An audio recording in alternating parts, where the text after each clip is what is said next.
Всем привет, с вами Алла, и в этом видео покажу, как буду делать вот такую замечательную заготовочку под сумку. Это очень простая стежка, справится любой, и можно использовать не только для сумочек. В этом видео про материалы я хотела бы более детально все рассказать и показать, что чем можно заменять, чтобы у вас все получилось отлично. Итак, у меня для основной ткани я взяла вот такую ткань. Я показываю ее свойства, то, как она тянется. Несмотря на то, что она плотная, но она все-таки не джинса, и она вот имеет такое растяжение. Такие ткани я всегда проклеиваю флизелином. У меня это обычный швейный флизелин, который доступен всем, и он недорогой.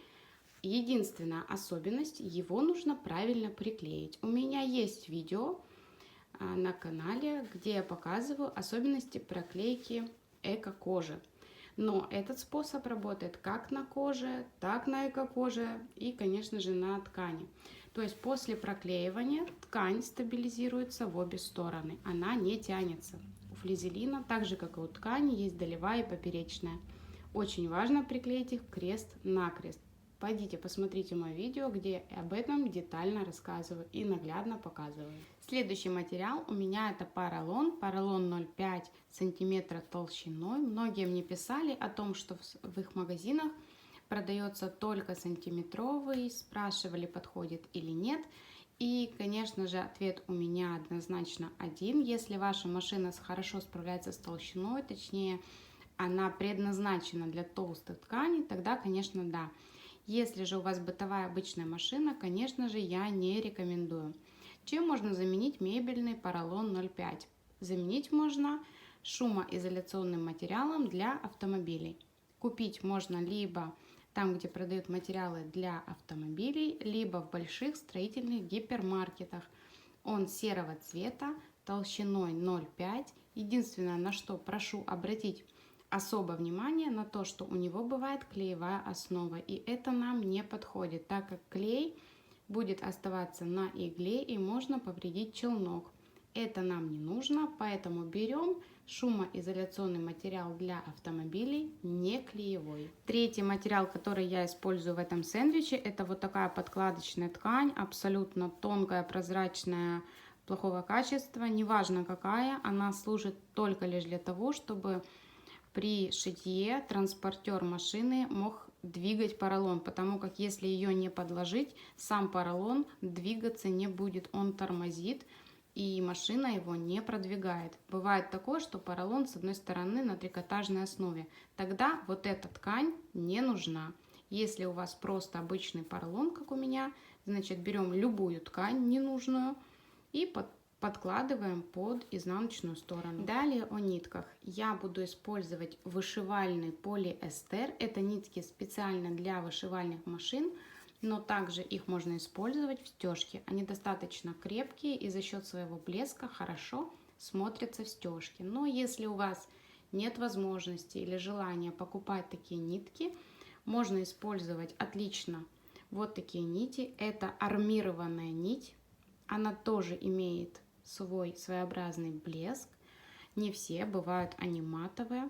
Именно армированная нить, она более прочная, нежели швейный полиэстер. Я их рекомендую. Номер у нее 45. Если все же и этих ниток не хотите или нет, берите обычный швейный полиэстер, и вам ничего не должно помешать попробовать сделать стежку. Далее для разметки я буду использовать обычный швейный мелок, и также можно расчертить линии либо по линейке для пэтчворка, на которой есть разметка под 45 градусов, либо использовать обычный школьный треугольник, либо приложив его вот так, вот это будет угол 45 градусов, либо положив его углом, сравняв все срезы. У меня тут немножко неровно, поэтому... И вот эта линия и будет угол 45 градусов. Когда первая линия у нас готова под углом 45 градусов, далее можно как один из вариантов, либо делать это с помощью линейки для пэтчворка, либо вот, например, на ширину линейки. Ширина этой линейки у меня 2,6. Вот так, сравнивая с этой линией, проводим следующую. И так размечаем полностью всю нашу заготовку. Разметочку в одном направлении я сделала и уже начала во втором, но вспомнила, это же надо показать. Первое, напоминаю, я чертила линию вот так. Теперь я беру этот же уголок, треугольник, переворачиваю и делаю линию в другом направлении. Так у нас получается вершинка смотрит наверх. Когда наша разметка расчерчена в две стороны, мы обязательно скрепляем все булавочками и идем к швейной машинке, прокладывая строчки по каждой линии. Вот такая плитка шоколада получается после того, как мы сделали строчки. Кстати, длину стежка я делала 3,5 миллиметра. Учтите тот нюанс, что когда у нас поролон, немного длина стежка уменьшается, поэтому не делайте слишком мелкий стежок. И последний этап, мы определяемся по горизонтали или по вертикали будут располагаться наши последние строчки. Итак, я покажу два варианта, так как у меня линии будут размещаться по вертикали, но, возможно, вы захотите по горизонтали. Вы прикладываете линеечку. Это, кстати, можно делать без разметки, но в том случае, если у вас все хорошо с глазомером или с опытом, если опыта мало, лучше сделать разметки. Это не займет много времени, зато будет все хорошо. Итак, одни ромбики я уже прочертила. Следующий ряд оставляем без ничего. И через один также делаем отметку. Далее опять один пропускаем. И на следующем делаем. Так как у меня заготовка для сумки будет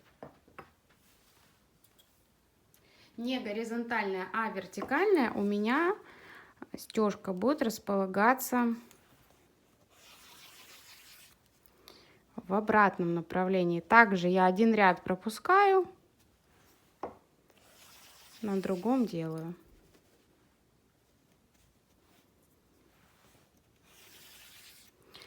После разметки идем к машинке. Вот такая стежка у нас получилась. Очень интересно смотрится, очень приятно на ощупь. Тактильные ощущения просто зашкаливают.